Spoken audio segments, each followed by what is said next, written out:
தூத்துக்குடி மாவட்டம் கோவில்பட்டியில் காந்திநகர் பகுதியைச் சேர்ந்த கருப்பசாமி என்ற சிறுவன் மர்மமான முறையில் இறந்திருந்தார். இந்நிலையில் திங்கட்கிழமை காணாமல் போன சிறுவன் செவ்வாய்க்கிழமை காலை வீட்டின் அருகே உள்ள மொட்டை மாடியில் சடலமாக மீட்கப்பட்டிருந்தார்.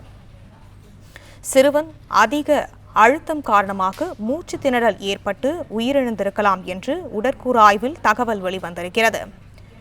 இதனைத் தொடர்ந்து சிறுவன் மர்ம மரணத்திற்கு என்ன காரணம் என்றும் யார் செய்தார்கள் என்பது குறித்தும் 10 தனிப்படைகள் அமைக்கப்பட்டு விசாரணையானது நடைபெற்று வருகின்றது. இதை பற்றின மேலும் விவரங்களை எமது செய்தியாளர் ரெங்கசாமி வழங்க கேட்கலாம். ரெங்கசாமி, வணக்கம். விவரங்கள். வணக்கம். தூத்துக்குடி மாவட்டம் கோவில்பட்டி காந்திநகர் பகுதியைச் சேர்ந்த கார்த்திக் முருகன் பாலசுந்தரனுடைய இளைய மகன் கருப்பசாமி கடந்த திங்கட்கிழமை காணாமல் போய் செவ்வாய்க்கிழமை காலையில தான் வீட்டின் அருகே உள்ள மொட்டை மாடியில் சடலமாக மீட்கப்பட்டார். அதிக அழுத்தம் காரணமாகவும் மூச்சு திணறல் ஏற்பட்டு சிறுவன் உயிர் இழந்திருக்கலாம் என்று உடற்கூறு ஆய்வில் முதற்கட்ட ஆய்வில் தகவல் வந்துள்ளதாக கூறப்படுகிறது. சிறுவன் மரணத்திற்கு என்ன காரணம், யார் செய்தார்கள் என்பதை குறித்து தூத்துக்குடி மாவட்ட எஸ்பி ஆல்பர்ட் ஜான் மேற்பார்வையில் 10 தனிப்படைகள் அமைக்கப்பட்டு தொடர்ந்து விசாரணை நடந்து வருகிறது.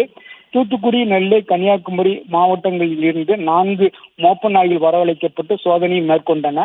சிறுவன் காணாமல் போன பொழுது கழுத்தில் 1.5 பவுன் தங்க செயின் மற்றும் 1 கிராம் தங்க மோதிரம் அணிந்திருந்ததாக கூறப்படுகிறது. இதனால் தொடர்ச்சியாக கடந்த 4 நாட்களாக சிறுவன் வீட்டு பகுதியில் உள்ள வீடுகளில் தொடர்ந்து போலீசார் சோதனை மேற்கொண்டு வந்தனர்.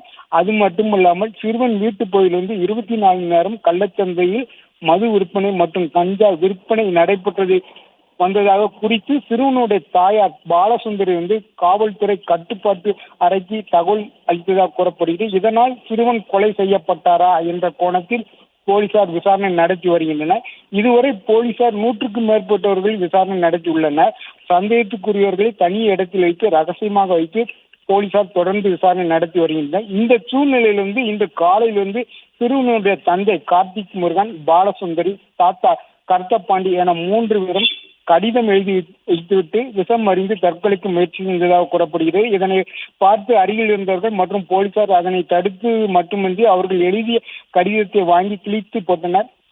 இந்த சம்பவம் அந்த பகுதியில் பெரும் பரபரப்பை ஏற்படுத்தியது. மேலும் தங்களது மகன் ஏன் இறந்தான் என்று தெரியவில்லை, பாசமான மகனை போய்விட்டான், நாங்கள் இருந்து என்ன செய்வோம், கொலை செய்த குற்றவாளியை போலீசார் கண்டுபிடிக்க முடியாமல் இருப்பது, இனி இந்த பூமியில் வாழ்வது எங்களுக்கு அர்த்தமில்லை என்று அந்த கடிதத்தில் எழுதியிருந்ததாக கூறப்படுகிறது.